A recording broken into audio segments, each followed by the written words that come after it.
If you're a fan of sweet stories, then you need to hear about Lily and her special bond with a tiny bird. In a small village, there lived a girl named Lily. Lily was as kind as they come, always helping her elderly neighbors and bringing them beautiful flowers. One sunny day, Lily found a tiny bird, hurt and unable to fly. With a heart full of love, she took the bird home and cared for it until it was strong again.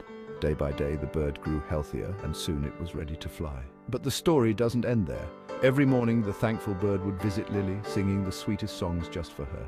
Whenever Lily dreamed of adventures and far-off lands, the bird's song reminded her of an important lesson. The kindness you give always comes back to you. So remember Lily and her little bird friend, because kindness is a song that never fades away.